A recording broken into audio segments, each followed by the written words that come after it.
Welcome back to the Pilgrim Faith Podcast, where human wonder fuels the quest for Christian wisdom.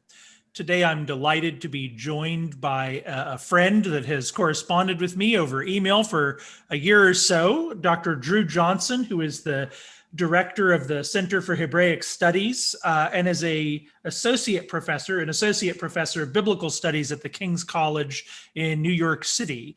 I asked Dr. Johnson to come and join us today to talk about his most recent book, Biblical Philosophy, A Hebraic Approach to the Old and New Testaments, which, as Dru knows, is a topic very dear to my own heart, and in which, when I saw that he was releasing this book, I was very, very excited and picked it up and have been very stimulated by it. And maybe, Dr. Johnson, first of all, just thanks for being here. I'm very delighted to have you on the program. It's my pleasure and an honor to be on anybody's podcast talking about my love. So.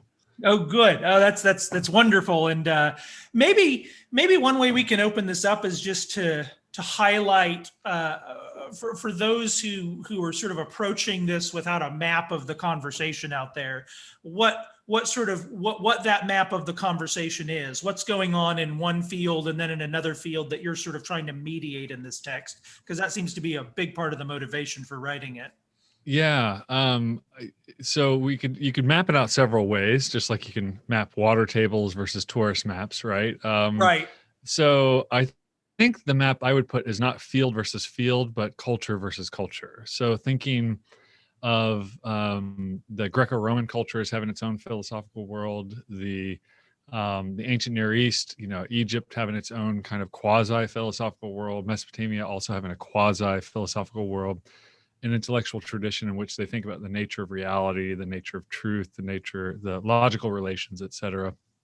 And I would say the Hebrews also had their own intellectual world that's revealed in the Hebrew scriptures. And so saying it that way, I've kind of given priority to the history that has unfolded through these various textual and inscription traditions that we see across the Mediterranean basin to the east.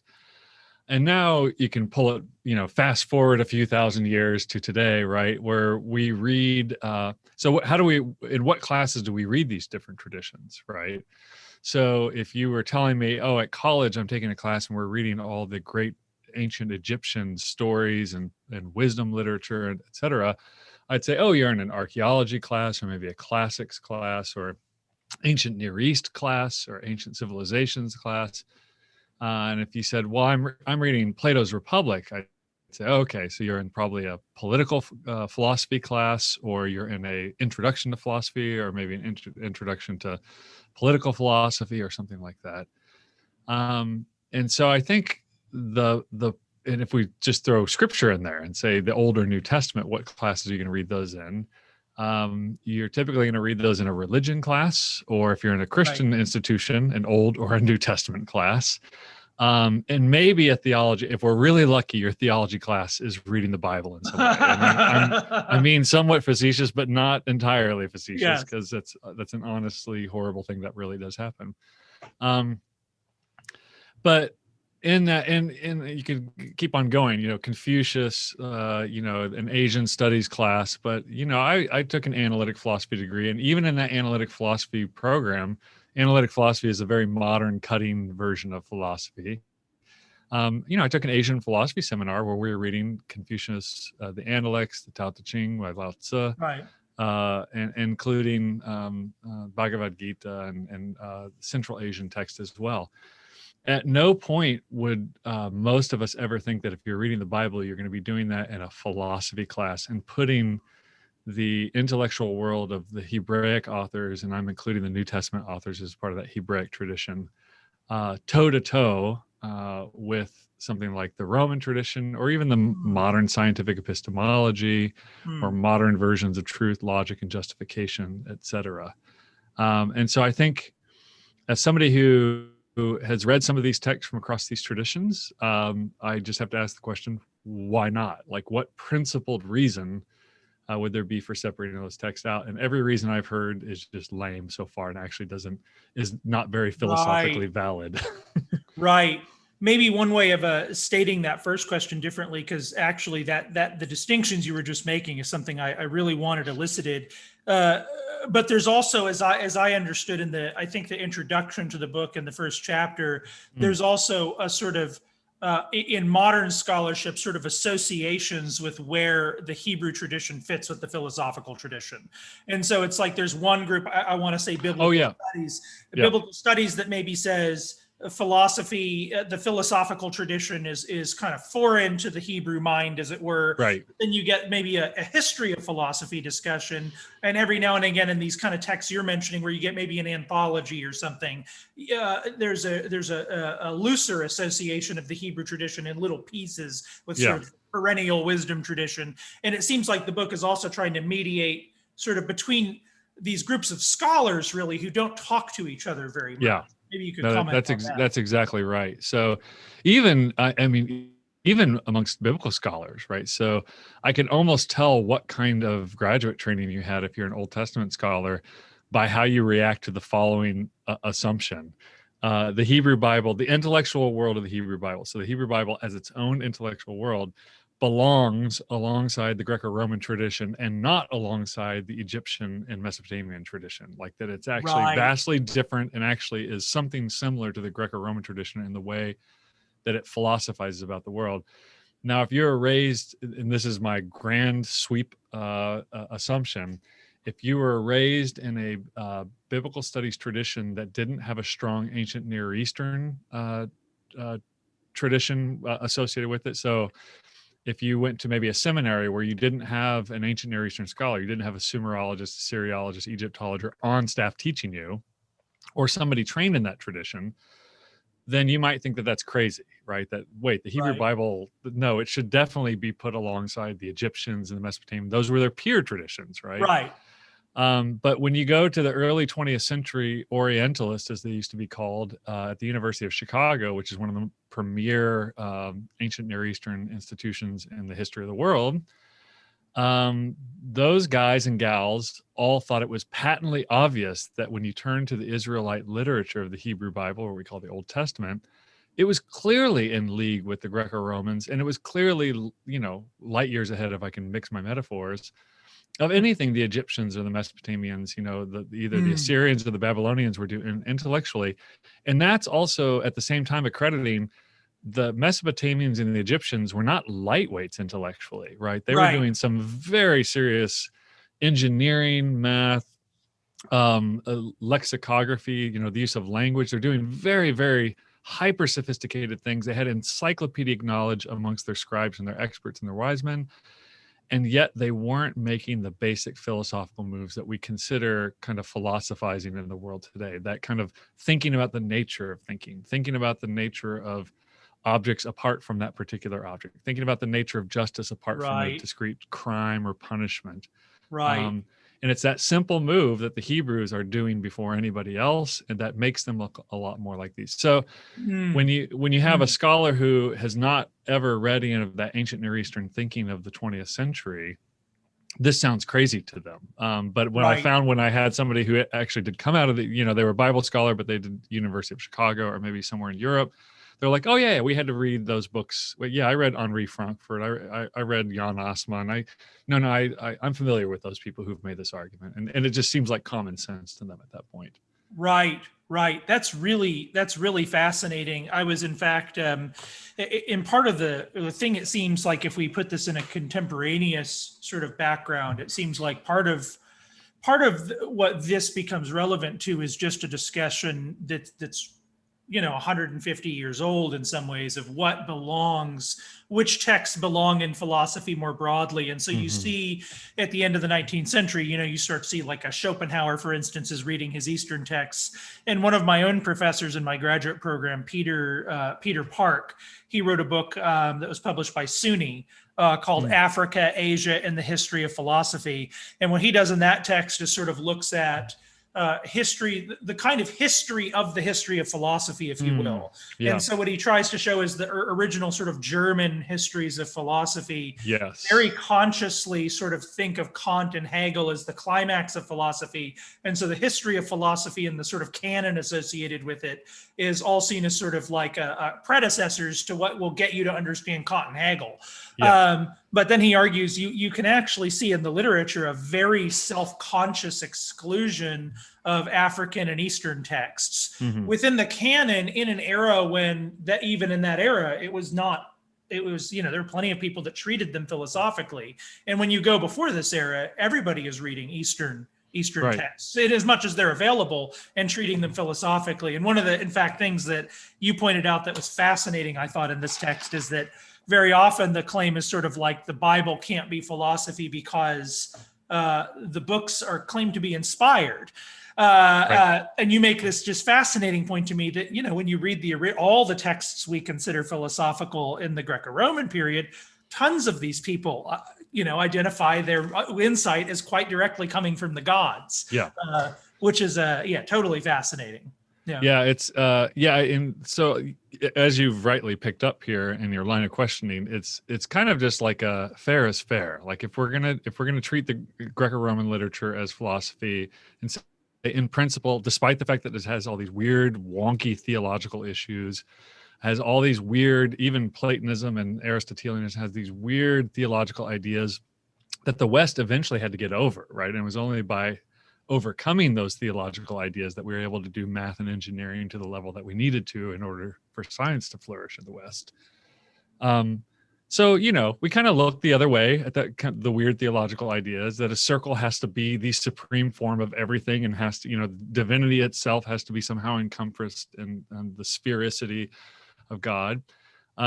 We just kind of go like, oh, okay, we get that. We see what you're doing there. We don't think it's necessarily true. Jesus didn't come as a circle. We're still okay, right? Right. But there really just has been this lack of like apples to apples comparison, where I think at the end of the day, look, the people that I'm citing are not Christians. They're not theists. Right. Many of them are openly atheist. And they're just saying like, I don't know, when we look at all of these Hebrew texts, they kind of look a lot like the philosophical text. They just do things very differently. And so once you then adjust for how they do the same thing differently, the fact that they're doing the same thing remains. Yeah, and that's a really fascinating point, and I think worth making, which is that one could be motivated to sort of chew this book up and find it yummy, because the impression might be that biblical philosophy means sort of the divine version of philosophy versus the others, which is not really what you're doing. It really is like, it's just the philosophy happened there is a cognitive environment element to it. Nevertheless, there is, I think, what is identified as secular in one sense. There's a secular identification of comparison where we say this is different. And nevertheless, it is sort of conducive to a Christian confidence in the scriptures, I suppose, yes. to say that it was ahead of its time in all these ways. Yeah, that is a polite way to say it. Like, can you believe these ancient Semites were already thinking about the nature of truth and the nature of justice and all the things that Plato would much later talk about and think about, And, yes. And I think what's interesting. We can believe it. Yeah. Well, and I think what should be interesting just for people of the West, whether you're Christian or Jewish or otherwise, is the things that the biblical authors worked through on these notions are the ones that we still believe to this day. So we don't hang on to middle Platonic ideas in our astronomy or in medicine or anything else. We don't hang on to most of those Greek theological ideas. We've actually let them go in favor of this kind of more critically realistic view of the universe that the Hebrew Bible was espousing from the beginning. Right. There's lots of different directions we can go with this, but even in justice system, I mean, Tom Holland, the Oxford historian, has written recently on this, and it was his experience. Tom Holland, not the guy who plays Spider-Man, I should say. Right. Three teenage daughters. So yeah. Tom Holland, this Oxford historian who again is openly atheist, has said, look, by studying the Greco-Roman tradition, I came to realize that basically nothing I believe that's true or worthy is from the Greco-Roman tradition. Right. It's actually he says it's from the Christian tradition. Right. But if I could sit down with him for 30 minutes, I'd be like, Tom, can you quit saying Christian tradition? What you're actually talking about is the Hebrew Bible that has then reified in the Christian tradition. But Yes. nothing he's talking about is actually ex nihilo from the Christian tradition. It's actually from the Torah. So yeah, it's very. I'm reminded in that, and I don't recall if you mentioned him in the book, but the French scholar Remy Brague. No, I don't. Yeah. Okay, Remy Brague makes a similar argument. He has a book called "Eccentric Culture: A Theory of Western Civilization," and essentially what he argues that Christendom becomes is it adopts the kind of social architecture of the Roman of the kind of Roman apparatus. But one of the things that was always interesting about Rome is that it was able to sort of absorb difference to some extent. And what Brague argues is that as the Christian tradition grows, there's a deep awareness of its foundation in Hebrew texts, and that creates what he argues is a kind of openness in the Western tradition toward what is outside of it. It is actually an intrinsically open tradition. Interesting. And he basically argues we see this kind of in Western Europe sort of develop through time, and are we losing it now because we're not open anymore? We are not. That's sort of the argument. Very, very fascinating. Maybe it's worth just kind of highlighting some of the specifics. If you were to say if we were to talk about the Hebraic tradition, the Hebraic philosophical mood, as it were, what would you say is sort of the two or three sort of ways of defining what Hebrew philosophy is? So I wrestled with this question because when I thought, well, okay, I'll just get a good working definition of philosophy, see how that applies to the Greeks, because that's where everybody has to go to prove their test case, right? And it was in that move. Now I've got just a master's degree in philosophy, so I'm not a philosopher. I don't do this professionally, and I immediately, as I started reading around definitions of philosophy, ran into the problem of, every philosopher seems to have a different definition of philosophy, and not like slightly different definition. Some of them are radically different definitions, like incommensurably different, right? Even people that worked in the same department together. And then somebody tipped me off to this podcast where they just asked a bunch of philosophers to define philosophy, and you can just hear it side by side, like 15 or 20 philosophers just saying, well, here's what I think philosophy is. And you just ask yourself, like, how can these people all be doing the same? How can they be playing the same sport? It doesn't seem like they're in the same ball field together sometimes, right? So that actually was very liberating for me, because I thought, okay, I don't have to monkey around with inventing a wheel over and over again. And it really wasn't what I was interested in, because it wasn't that there's a Hebraic philosophy. I think you said it there, that the Hebraic mood of philosophy is probably a better way to think about it. There's a style to it. In the same way that we could think of there's a Socratic dialogue style of thinking through an issue, or maybe getting people to question everything they ever knew about that issue. There's certainly an Aristotelian style of working through a definition of what fits in categories with genus and differentia, and creating taxonomies of meaning. And you can say there's kind of a Hellenistic style. There's certainly a Mesopotamian style that's distinguishable. And the idea is that if I hand you an ancient text and say, what do you think this is? That for most people who read around in the ancient world, they could probably read a little bit and they could say, well, I know they're talking about Egyptian stuff, but this sounds really Roman. So I'm going to guess that this is probably like first century Alexandria or something, right? And there's stylistic, the way they talk about things, the way they think things are important. When I used to teach philosophy, I'd have to tell students when we get to the early Enlightenment, I'd say, like, look, I know none of you think this way, but there was a long time where people thought that there's kind of like good on one end of a continuum, on the other end is not bad or evil, it's nothingness, right? And so I know, like, so as soon as I see that continuum at work, I know I'm somewhere in Europe, right? Arguing, right? So same thing. So as you look across the Hebrew Bible, what coalesces and emerges as their kind of style of thinking through an issue. So one of those, to get to the question you just asked finally, right, is to say, I use the term pixelated or pointillistic, that Right. it's not this linear deductive, I'm going to give you premise 1, premise 2, premise 3, and then here's the conclusion, and spoon feed you what I think is true. It's actually, I'm going to give you a story that has part of it is arguing about the nature of a human here, and you're going to get a little more over here, and here's nature of a human includes sexuality, so here's 15 stories on sexuality, all of which are negative examples of what it's not supposed to be, which you're just like, oh, why, you get out of Genesis and you're like, why does everything have to be a negative example, right? Why can't we have a positive example of Yes. anything, right? And here's some legal reasoning on the same topic that is carving out the space of how to think about this topic. And here's a poem as well that corresponds to the story I just told you and interprets the story for you and tells you more things that are not in the story that you need to understand. And through this kind of piling up, what you're getting is little pixels that, as you know, if you go in too close on your computer, well, you can't do it anymore, but you used to be able to, like, if you just look too close at your TV, That's right. Yeah. all you saw were the little pixels. And it's only by stepping back and seeing what color the pixels are and how they're coordinated with each other does a picture begin to emerge. And I think that abstract notions that are being reasoned about and argued about in scripture are like that. Often there is, as you step back and you see the breadcrumbs kind of pixelated across the text, you can see a very strong image emerge.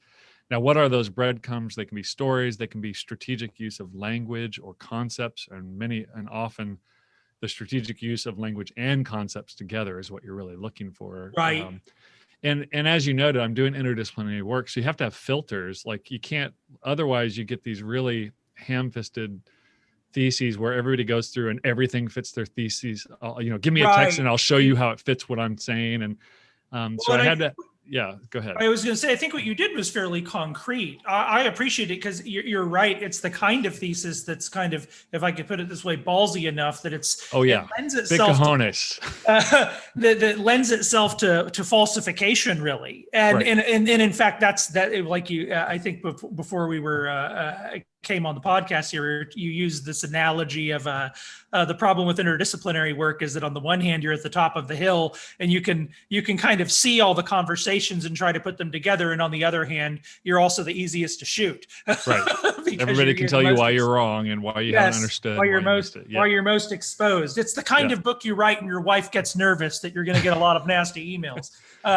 But nevertheless, it wasn't obvious to me how to shoot it down. Not that I look for such things aggressively, but it struck me as a solid case. And one of the things you do that I think is fascinating, and maybe this is part of where you're seeing the kind of work you're doing show up a lot. You have the Center for Hebraic Studies on the one hand, but I'm also seeing this enormous amount of Pennington on the Sermon on the Mount, for instance. There does seem to be this sort of post third quest for the historical Jesus, sort of like we've absorbed that the New Testament is Jewish. We get it. Right. Like we know that now. We're not, nobody needs to deny it. Nevertheless, you can kind of go back, you can look at it still and say, but we're seeing, just what we see in all Second Temple Judaism here, which is a thick overlapping conversation with Hellenization and its styles. And one of the things your book does really well, I think, is show that the New Testament, you see sort of a clear, thick inheritance of the Hebraic style, as you call it. Right. But you also see it kind of in conversation and sometimes in the wrapping of a kind of Hellenistic presentation, sometimes in its vocabulary and sometimes in its style. And I think that's a very fascinating thing as well. And your application of this, of course, it seems to be is largely you walk through the New Testament doing epistemological things, which you've done a lot of work on, justification and knowing. In fact, that you end with a discussion of trust, and I think that's a wonderful section of the book. But I wonder, I would love to hear your thoughts on the kind of ontology metaphysics side of things, because this is you and I have talked about this a little bit in the past, and now I'm going to turn your face red. I'm going to ask. I'm laughing because so the book is not the manuscript I submitted. It had one extra chapter on it, which reviewers 1, 2, and 3 all had the same comment, which was X that chapter, and it was on metaphysics. So We'll extract all the secret. It's a sacred fire, well, right? and they were right. It was because I was trying to prove, and I thought, well, maybe I should just hit metaphysics. So people, and the chapter was like, look, I'm not saying this is what I think is true. I'm just saying here's a possible way you could think about metaphysics. And the reviewers were very right and wise to say, like, look, it's too tentative. You need more space to develop it. So either write 3 more chapters or just cut it. And so are we allowed to get in public your tentative, what you wanted tentatively to do with metaphysics? Yeah, it's not that interesting. It was really it was an argument that I was going into. This is really nerdy stuff, but the use of hand leaning rituals. So if you think about placing your hand on somebody's thigh to receive a blessing, right? The placing of your hand on top of an animal as you sacrifice it, Yom Kippur, when they place the sins of Israel on top of the animal, which continues on to the New Testament in really interesting spots. So the ordination or the laying on of hands of Timothy, right? Yeah. And what was received there. And so I was looking at that as kind of a simple test case of here's something that to me and everybody I know, and then you read lots of literature, like what, I always ask my class when I get to like, what do you think is going on here? Like, and the question is, okay, so Yom Kippur is the sins of Israel by the high priest are laid upon, and it says, and he shall put it upon the goat, right? Like Natan, which is to give or to put, appoint. And then you're like, okay, how does this work? Like all the sins of Israel are gathered up into the high priest and then move down because it's two-handed ritual. It's the only two-handed laying on of hands, and moves down his 2 hands. And is it like 50-50 goes down? One goes down the left, one goes down the right. Yeah.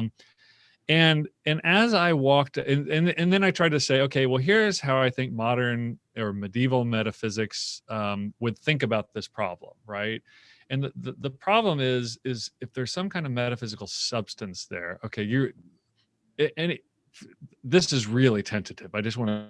Oh yeah, no, this is great. This is what I'm trying to think about. Yeah. The whole point of having a metaphysical substance there is that it's not necessarily bound up in history time. Like it doesn't necessarily need to have some kind of informed substance, right? It's just some raw substance called sin.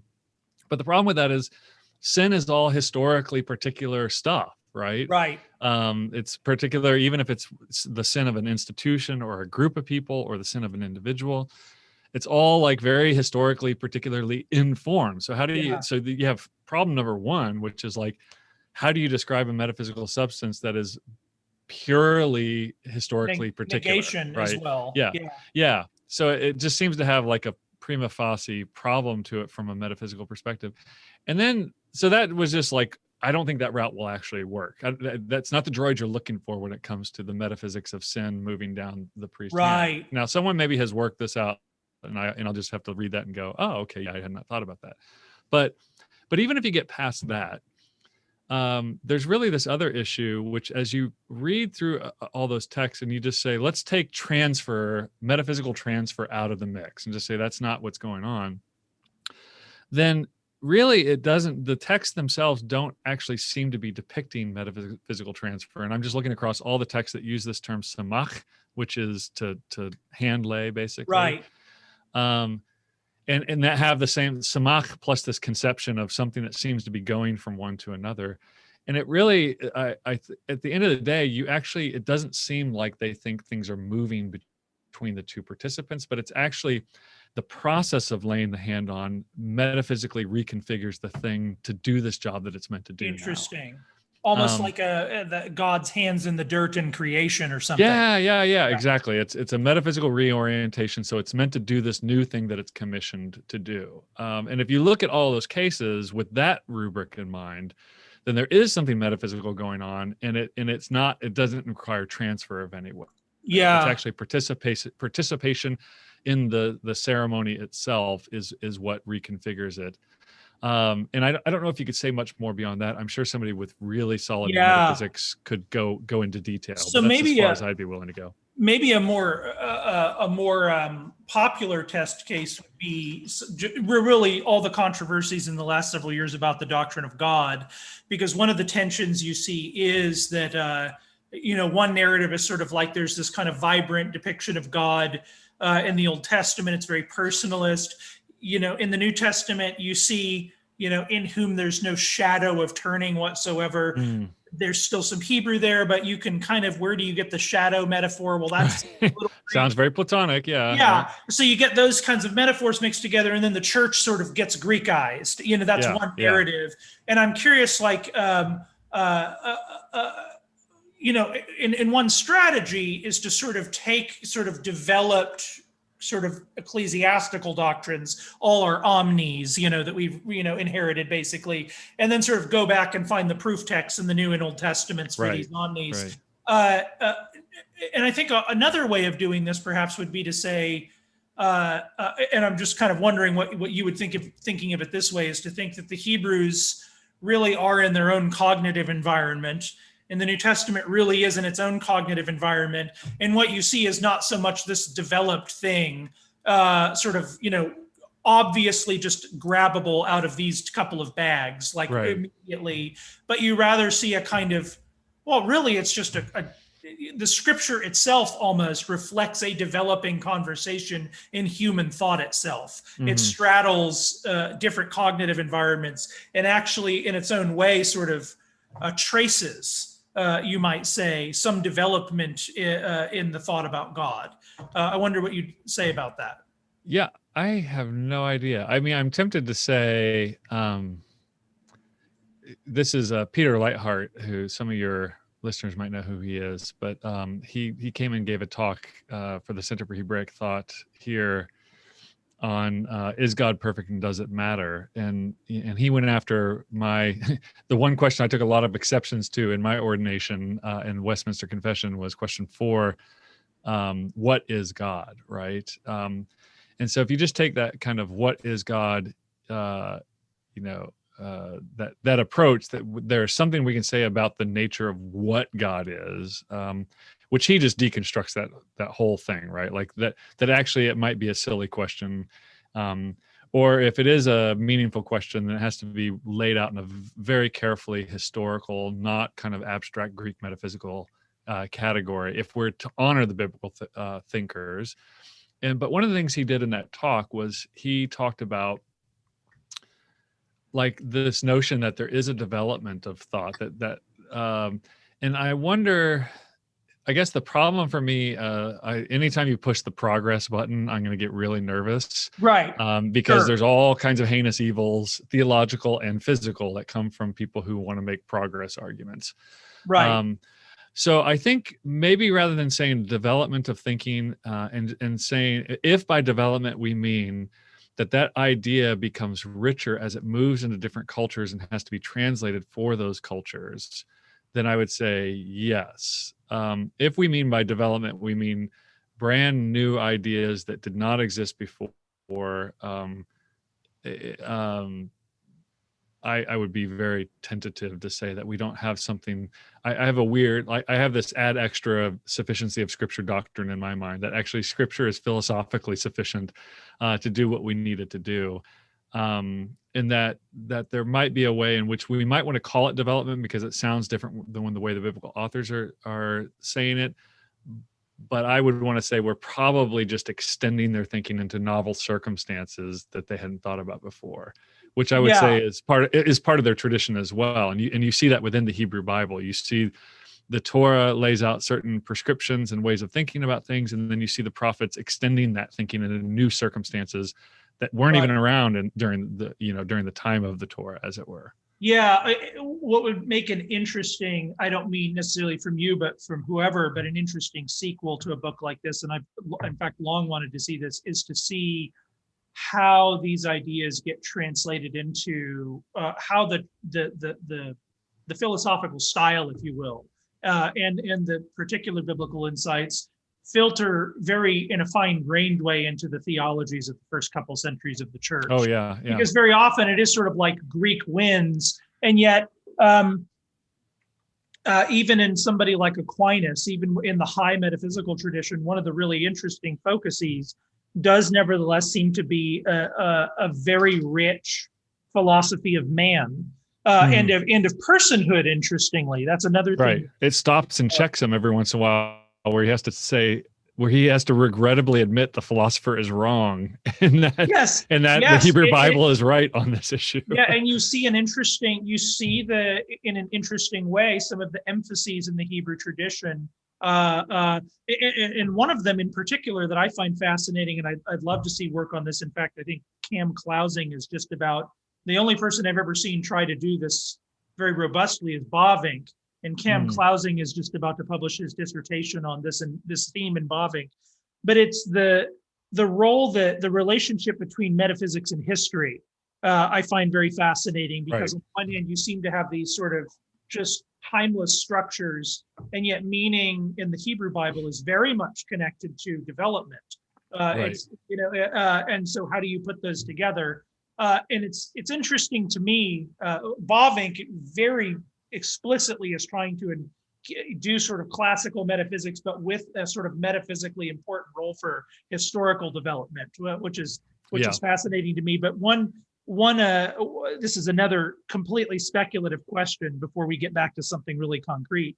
But I often wonder, this is from Julian Marius, but Julian Marius, he wrote a history of philosophy, but then he wrote this other weird little book called a biography of philosophy. And he tries to reconstruct what was the original sort of project going on in the pre-Socratics. Your Thales doing all is water and all is this and all is that and all is the other. But he basically argues that the early Greek philosophical project is very much a sort of search for the unity behind all things. That seems to be and I wonder, when I go back after kind of hearing that motif and then going and reading Paul, it's interesting to see that what is for them a timeless static structure that sort of makes the unity of all things. It's fascinating to me that Paul almost speaks about a metaphysical and a historical unity at the same time through the person of the Christ. But it's an interesting thing where it's very much clearly summarizing redemptive history. It's a very Hebraic thing in that it's a story. And yet Paul is also doing this vertical thing where Christ really does sort of bring together and unify all of the vertical structures as well. Yeah. And I wonder if that's it would be an interesting study. Is Paul doing something kind of Greek in what he does even with Christology? Well, Greek and Hebrew at the same time, really. Right. Yeah. Well, and I think, and I don't think it's Greek and Hebrew. I would say it's Greek because he's Hebrew, right? So he's making Greek moves because he's speaking to Greek-speaking people. As I argue in the book, like the one unifying feature of his writing that's been found, there's no philological connection. There doesn't seem to be any conceptual center to Paul's writing. The only thing people have found is that it's an audience contingent. Who Paul is writing to determines what he says, right? Which, these are actual philological studies that we're looking at, like, well, okay, what words, ideas does he come back to over and over again? Well, it just depends on who he's writing to, which he, I think, admits at some point. To the Jew, he's a Jew. To the Gentile, he's a Gentile, right? Yeah. And I think you can even see, and this is one of the conceptual moves. We always jump to Paul because we think he's a systematic theologian, which I don't necessarily think he is, and I don't think most Pauline scholars think he is. But if you jump back to what he considers this philosophical source book that he thinks, actually Jonathan Pennington is the one who, in a conversation, he told me this little gem, and I was like, oh, that's a good way to put it. That Jesus and Paul, if you want to take those two primary figures, they clearly understand things about the Greco-Roman tradition, and how much Paul did and how much Jesus did, it can be debated, but they seem to have some facility with what's going on in Greco-Roman thought, at least in the era of their day.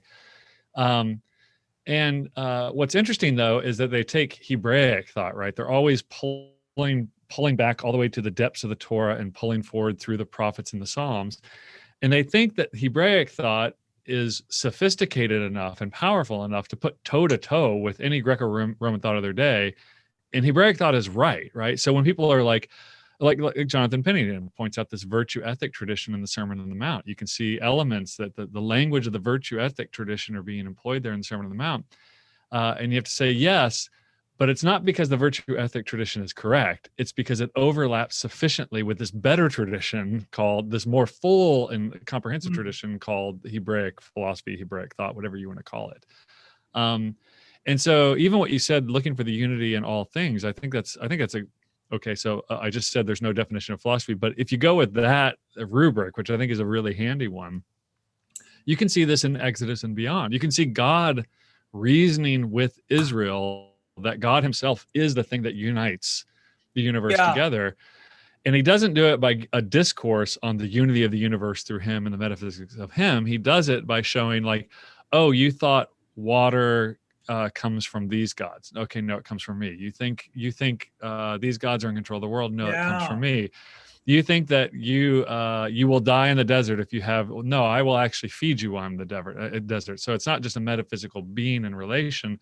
It's a caring, loving relation. So I'm going to take care. You're going to whine. I'm going to let some of you die because of your whining, but I'm going to take care of you because I care about you. And I've made this promise to your father. So it's, again, by the time you get to Canaan, he's actually given them historically veracious reasons to understand that he is actually the thing that holds everything together. And anything else they have attempted to turn to turns out to be foolish in light of that.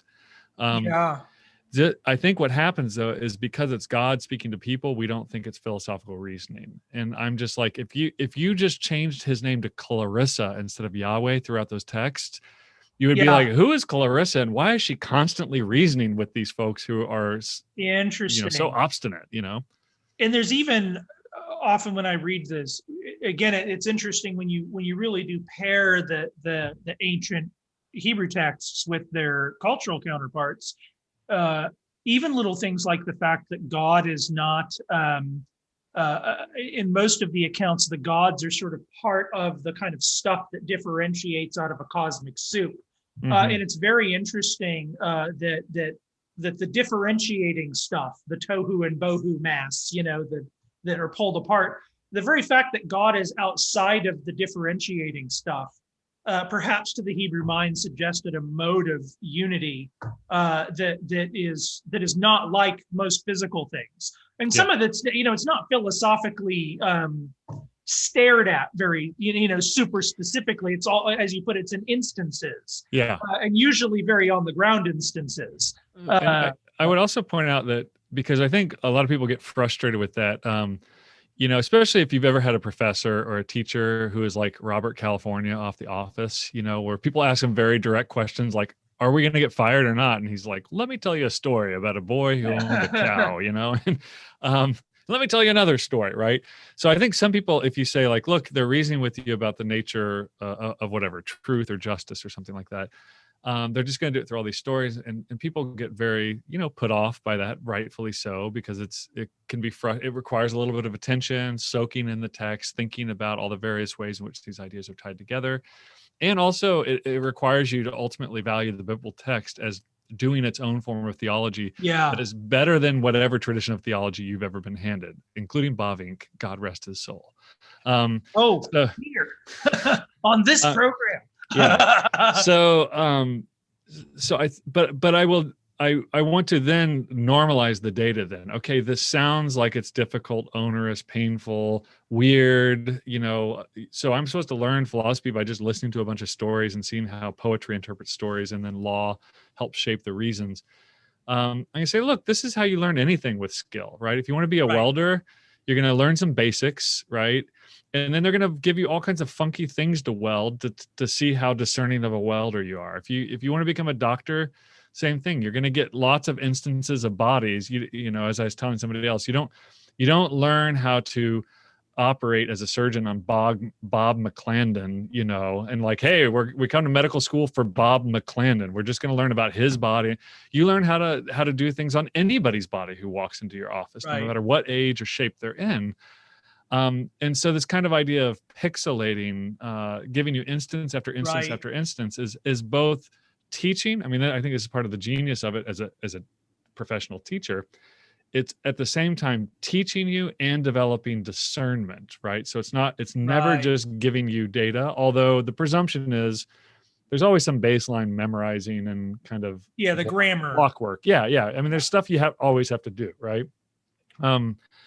there's always that basic learning. But when you get into the actual, like, okay, let's think about what's being said across these texts, across Genesis and Exodus alone, what's being about political power and the use of political power, about women's power and men, the supposed patriarchy that exists in these texts. And you read them, you're like, this doesn't look like any patriarchy is going on. The women are all in charge and the men listen to them every single time, right? And you get into Exodus 1 and it's like, and here are the women again, just, the men are saying stuff, but the women aren't listening to them. And the women are right. And we're meant to understand the women are right, but the women were wrong in Genesis, right?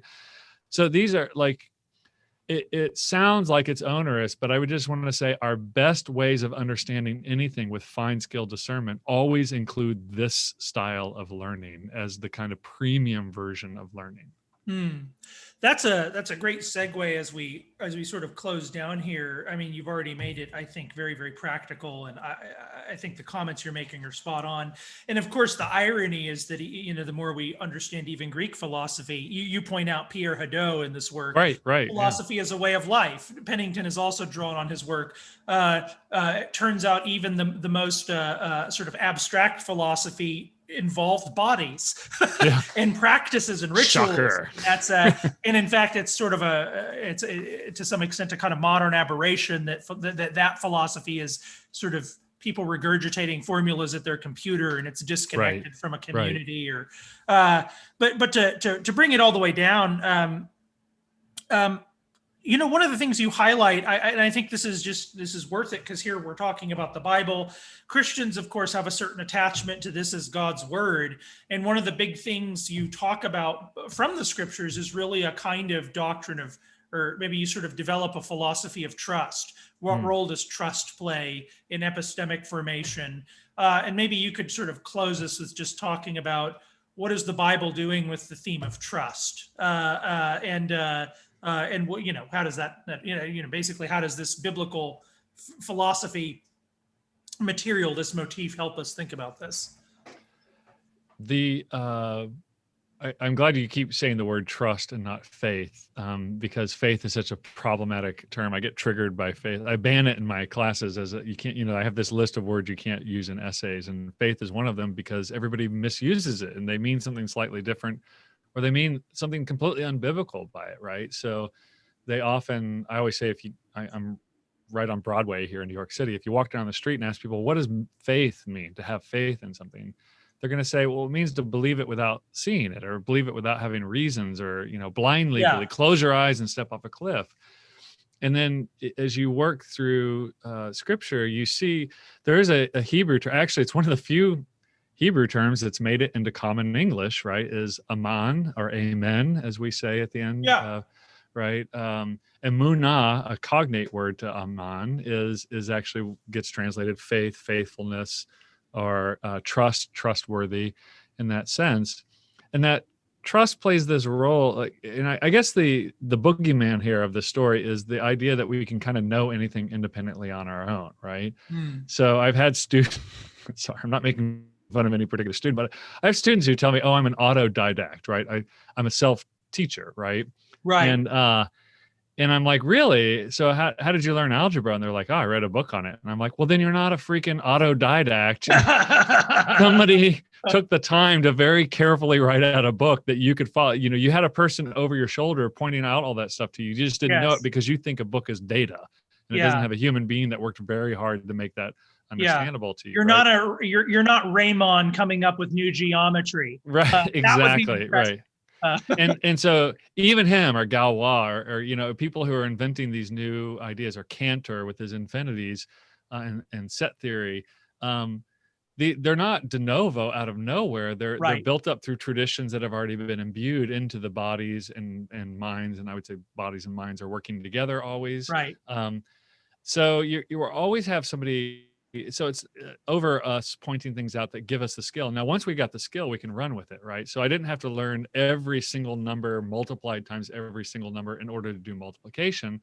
I learned the skill, and then I could take off with the skill and apply it to new versions of multiplication, new number. Give me any number and I can multiply it, right?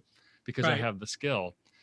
But that initial phase of learning, where I'm trying to become discerning, right, to where you can hand me any number, it requires trusting in people. And the Bible is writing constantly about this issue of who you trust, whose voice you listen to. It begins in the garden. They listen to the voice of the serpent, and the man is indicted for listening to the voice of the woman, who is ironic because he and her are both listening to the voice of the serpent when that all goes down. Right.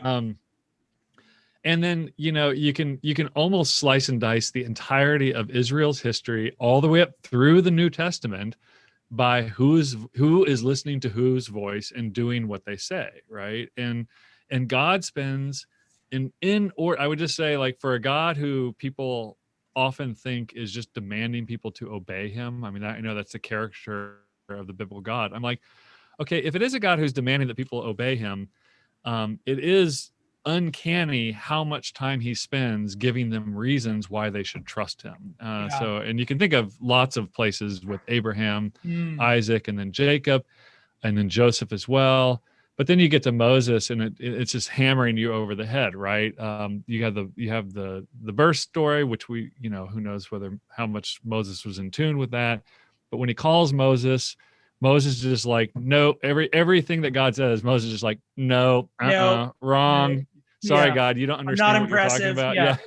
It's not going to work. And God keeps reasoning with him and giving him reasons to trust him. And he does eventually run out, right? Like the fifth objection, God says, and God grew angry with them. And then he relented and went. I think it was after I'm a stutterer, or I'm a stumbler of speech. So God does what we all do with our kids every now and again, and says, fine, you can have somebody else. Right. We'll walk down that road. But in the same thing with Jesus, I mean, you think about his years of public ministry, how much of that was speech and action that are in coordination that give people sufficient reasons to trust him. And so, and then there seems to be some magical line that when you provided those reasons, and then there will be an ask that comes along that says, okay, now I need you to trust me and go do these things. So like the sending of the 72 or the sending of the 12 in the Gospels. Okay, you've seen me do this. You all are knuckleheads who clearly don't understand anything. And look, that foreign woman over there understood what I was doing, and you guys don't understand. Right. But he eventually gets to the point where he sends them out. They do the things. They trust him. They come back with great joy, because when they went and did the things that they trusted him to do, it actually happened the way it was supposed to. So this is kind of the formula of how do we know anything? Well, we know it by first figuring out who we should be listening to. And again, this is the garden story. Because you listened to the voice of your wife and ate of the fruit of the tree, which I commanded you not to eat of it. And that is the story of Israel. Even think of King Saul, when Samuel confronts him. Why did you do this? And he said, you're right. I was afraid, and I listened to the voice of the people rather than the God. Is not to listen to God better than the sacrifice of rams, right? So this is the indictment all the way through, to the point. Sorry, if you'll let me riff for 1 second. No, please, go ahead. To the point, I mean, think about it. Jesus' disciples are with him for years. He asks him, who do people think that I am? And I'm thinking of Mark's gospel here. And they eventually, Peter eventually comes up with, you're the Christ. Great. And then he begins to say, because I'm the Christ, I'm gonna have to suffer and many things. And Peter pulls him aside and corrects him, because Peter thinks he has misunderstood the role of the Messiah, right? And then Mark is great, because he says, and then Jesus turned to them and spoke plainly, right? It's this very unusual word, kind of like, okay, I'm going to speak to you like 5-year-olds now, because you need to hear it. And then the next scene, he takes Peter, James, and John up on the mount where he is transfigured in front of. Now, notice that was about Messiah. He's not transfigured in front of two kings. He's not transfigured in front of Saul and David, who are the messianic kings of Israel. He's transfigured in front of the prophets, Moses and Elijah. And the clouds open up, God's voice descends, and he says one sentence, right? And so this is one of those points where you're like, okay, if the clouds open up and God's voice descends and Jesus is all bleached white in front of you, I feel like we should really pay attention to what God is going to say. Like this is one of those special moments. Yeah, exactly. Yeah. Everybody tune in real tight here. What does he say? He quotes Deuteronomy 18. Well, this is my beloved son. So like that special identification with Jesus. Listen to him. To him you shall listen. That's all he says. Right. And if any reasonable person, any non-Christian who's not used to these texts is reading that story, they're going to stop and ask and say, were they not listening to him? What's the problem here? And if you came out of the previous story before the Jesus moment or the Christ moment, you would realize, like, no, this is have your hearts hardened, having eyes do you not see, having ears do you not hear, do you not understand? When I did all of these things, I mean, he's chastising them. Like Mark is describing them as their hearts hardened. That happens twice. And Jesus is chastising them with the language of Isaiah 6, harden their hearts, callous their hearts, blind their eyes, right? The rhetoric that's being used here is about, like, have I not given you enough reasons to listen to me? And Mark 4 begins with, listen up. A sower went into the field, and with many such parables, he told them as they were able to listen to him. And the skies and the sea, he calms the storm, and the disciples ask each other, who is this that even the seas and the winds listen to him, right? So this issue of to whom we listen is actually possibly the greatest epistemological issue in Scripture. And I would say it's equally today, if you have kids or you're around young people and seeing them being formed, it's who they're listening to, who grinds the lenses through which they see the world, if you put it that way. I'm just finishing up a course with Davenant just finished it this last week on the philosophy of modernity, sort of how do we interpret modernity? In class, we read Anthony Giddens, and this is one of Giddens' big things, is actually the theme of trust in modernity, the big question of the modern world that really does shape everything from contemporary politics to contemporary culture, is precisely how does trust form? Who do people actually trust? And that very much defines civilizations and is a very insightful way to look at our own. And on what you said, it reminds me of a while ago, I was reading through Luke and Acts, and one of the most fascinating things I think you can observe in the text is toward the end of Luke and the beginning of Acts in Jerusalem, there's a trifecta sort of between Jesus and the apostles, the religious leaders, and the people. There's always the people around, and they're kind lingers, of the people are always kind of flip-flopping like this. And of course, the success of the Pharisees is that the people eventually sort of take part in the crucifixion, really. And it becomes all the more striking in Acts after Pentecost, then, when the apostles are all sitting in front of the people, and it starts to say things like, and the priests converted, and the Levites converted. And of course, Paul is sort of the climax of and the Pharisees converted as well. Yes, right? The Pharisee of Pharisees converted. Yeah. And so the power struggle is sort of all over this, who are the people trusting? Who are, giving them the words. Very fascinating. Even in that sense, like something like miracle, I tell my students, like, just erase the word miracle. It's one of those English words, those Anglo words, like hell, that have developed that really have no contact with the text anymore. They lose there is no Hebrew or Greek word for miracle, right? It's signs and wonders, which means they are signs to signify something, and they cause wonder, so if you think about that kind of, and I don't know the etymology or the reasons for it, but I would suspect that the idea of miracle that Hume is going to go after doggedly and wrongedly, is this kind of autonomous, like it's a metaphysical act, right? And if you look at the text, miracles are basically just so you will look up and listen to who's speaking. And of course, according to Deuteronomy 13 and 18, which Jesus is very careful that he is playing by the rules of Deuteronomy 13 and 18 about future prophets of Israel, that God says, I'm going to send prophets, I'm going to give them signs and wonders, so I'm going to authenticate them, and then I'm going to cause them to lie in order to test you, right? So there is no such thing. I mean, I know we find the phrase in the New Testament, but there really is conceptually no such thing as a true prophet and a false prophet in Israel. It's prophets who are authenticated by Yahweh himself, who can speak truly, or they can speak falsely or presumptuously at times, right? And you see all of those instances of prophets speaking truly, prophets speaking presumptively, and then prophets speaking in deceit. In the Hebrew Bible, we see stories that give you examples of what this looks like. And Jesus is very aware of this, that everything he says must be true. It must come true. It must be true to life. It has to fit. It has to abide by the Torah. It can't go outside the Torah, or it can't overthrow the Torah or rebuke the Torah in any kind of principled way. And it all works in coordination, so that Jesus realizes the miracle, as we call them, the sign and the wonder, it just gets you to look up and listen. But then the thing that he does and says from that point has to dovetail with the disciplining of God and the plan of God. So it's Jesus's own reverence to the system that I think should be impressive to all of us, how much time he spent earning the credibility to have true disciples, not the disciples that just came along with him because we realized some of them dropped off, some of them died by suicide, etc.